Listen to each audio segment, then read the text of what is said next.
Hi friends, யாராவது என்னோட சேனலை சப்ஸ்கிரைப் பண்ணலாம், மறக்காமல் சப்ஸ்கிரைப் பண்ணிக்கோங்க. அதோடு கூட இருக்கிற பெல் ஐக்கானே ப்ரெஸ் பண்ணிக்கோங்க. இன்றைக்கி ராஜராணி சீசன் 2 சின்ன ரிவ்யூ தான் பார்க்க போகிறோம். இன்றைக்கான எபிசோடில் நடந்துச்சு பார்த்தீங்கன்னா, அதுதான் சிவகாமி போயிட்டு சந்தியாவை திட்டுறாங்க. நான் உங்ககிட்ட ஒரு வேலை சொன்னால் நீ அது கூட செய்ய மாட்டியா, உங்ககிட்ட உன்னை போய் சாப்பாடு கொடுக்க சொன்னால் நீ எதுக்கு மயில் அமுச்சு விட்ட அப்படி சொல்லி செம்மையாக திட்டுறாங்க சந்தியாவை. அப்புறம் சந்தியாவை ஹாலுக்கு கூட்டிகிட்டு போயிடுறாங்க. ஹாலுக்கு கூட்டிகிட்டு போயிட்டு அர்ச்சனா, அப்புறமா அர்ச்சனாவோட புருஷன் மயில், அப்புறமா ஆதியெல்லாம் நின்றுட்டு இருக்காங்க. அவங்க முன்னாடி செம்மையாக திட்டுறாங்க சந்தியாவை. உனக்கு ஒரு வேலை சொன்னால் இப்படி செய்ய மாட்டேன், நான் சொல்கிற வேலைக்கு 1000 அர்த்தம் இருக்கும், அது புரிஞ்சுக்க உனக்கு தெரியலன்னா சொல்கிற வேலையை கொம்புன்னு செய்யணும், எதுக்கு நீ எதுவுமே சாப்பாடு போய் கொடுக்காமல் இருக்கிற அப்படி சொல்லி செம்மையாக திட்டுறாங்க சந்தியாவை. ஆதி என்னம்மா ஆச்சு, ஒரு சாப்பாடு போய் கொடுக்காததுக்கு எதுக்குமா இவ்வளோ பெரிய பிரச்சனை ஆக்கிட்டீங்க, விடுங்கன்னு சொல்கிறாங்க. உடனே சிவகாமி ஆதியும் திட்டுறாங்க. உனக்கு என்ன தெரியும், நீ சின்ன பையன், வாயை மூடிட்டுருன்னு சொல்லிட்டு ஆதி திட்டுறாங்க. அப்புறம் பார்த்திங்கன்னா சிவகாமி திடீர்னு ஆதி ஃபோன் பண்ணி உங்கள் அண்ணனுக்கு ஃபோன் பண்ணி நம்ம சொல்லணும், இவளோட லட்சணத்தை, இவளை எப்படி வளர்த்துருக்காங்கிற லட்சணத்தை இவங்க அண்ணனுக்கு ஃபோன் பண்ணி நம்ம சொல்லணும்னு சொல்லிட்டு ஆதியை ஃபோன் பண்ண சொல்கிறாங்க. ஆதி பார்த்திங்கன்னா என்னோடய ஃபோனில் பேலன்ஸ் இல்லைன்னு சொல்லிடுறாங்க. உடனே அர்ச்சனாவோட புருஷனை ஃபோன் பண்ண சொல்கிறாங்க. அர்ச்சனாவோட புருஷனை பார்த்தீங்கன்னா என்னோடய ஃபோனில் சரியாக டவர் கிடைக்கல அப்படி சொல்லி சமாளிக்கிறாங்க.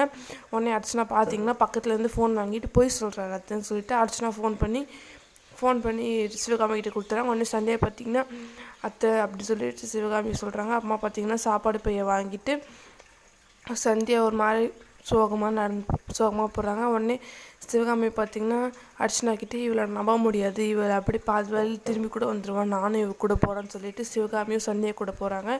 அங்கே பார்த்திங்கன்னா சரவணன் பார்த்திங்கன்னா ஸ்வீட் கடையில் ஸ்வீட் பாக்ஸ்குள்ளே ஸ்வீட் எல்லாம் எடுத்து வச்சுட்ருக்காரு. அப்புறம் பார்த்திங்கன்னா அம்மா பார்த்திங்கன்னா சந்தியாவும் சிவகாமி 2 பேர் போகிறாங்க. சரவணன் பார்த்துட்டு என்னம்மா 2 பேர் வந்துட்டுருக்கீங்க, என்ன ஆச்சு, ஒன்றும் இல்லை உனக்கு சாப்பாடு கொடுத்துட்டு போகலான்னு வந்தோம், நானே வீட்டுக்கு வந்திருப்பேன்ல சாப்பிட்றதுக்கு, எவ்வளோ டைம் ஆகுது, இன்னும் கூட இங்கேயே வேலை செஞ்சுட்ருக்கேன், என்ன மணி ஆகுதுவா சாப்பிடுவேன்னு சொல்லிட்டு சரவணன் சிவகாமி கூப்பிடுறாங்க.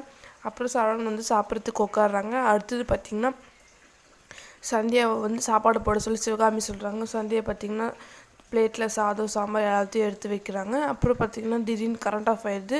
சிவகாமி பார்த்திங்கன்னா சந்தியாவை போயிட்டு விசிறி எடுத்துன்னு விசிற சொல்கிறாங்க. சந்தியாவுக்கு ஒரு மாதிரி இருக்குது.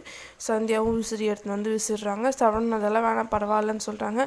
அப்பயும் சிவகாமி சந்தியா விசிறுன்னு சொல்லிட்டு விசிறாங்க. சந்தியா கொஞ்சம் மெதுவாக விசாரினாங்களா, அதுக்கு சிவகாமி திட்டுறாங்க, விசிறிட இப்படி விசிறக்கூடாது, இப்படி விசிறணும் அப்படி சொல்லிட்டு சந்தியாவுக்கு சொல்லி கொடுக்குறாங்க. அப்புறமா அதே மாதிரி சந்தியா விசிறாங்க.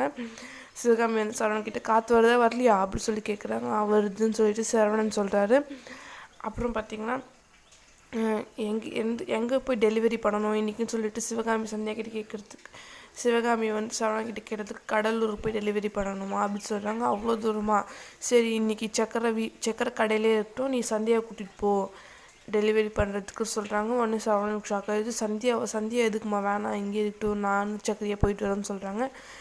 அதுக்கு சிவகாமி ஒன்றும் தேவையில்ல, சக்கரை இங்கே இருக்கட்டும், இவளும் போயிட்டு வேலை செஞ்சால் தான் 4 காசு சம்பாதிக்க முடியும், இப்போ தெரியாது, பின்னாடி பசங்க குட்டி வந்துட்டால் தான் காசு சம்பாதிக்கலன்னு தெரியும், இவளை கூட்டிட்டு போன்னு சொல்கிறாங்க. உடனே சிவகாமி சந்தியா கிட்டே நீ இன்னும் சாப்பிட்றது தானே அப்படி சொல்லி கேட்குறாங்க. சந்தியாவும் நான் ஒன்றும் சாப்பிட்லன்னு சொல்கிறாங்க. சரி நீ போய் சாப்பிட்டு கரெக்டாக 5 நிமிஷத்துக்காக இங்கே வந்துடுறேன் அப்படின்னு சொல்லி சொல்கிறாங்க. அம்மா வீட்டில் பார்த்திங்கன்னா அர்ச்சனாவும் அவங்க புருஷனும் உட்காந்து பேசிகிட்ருக்காங்க. அர்ச்சனா பார்த்திங்கன்னா அவங்க புருஷனுக்கு சாப்பாடு ஊட்டி விட்டுட்ருக்காங்க.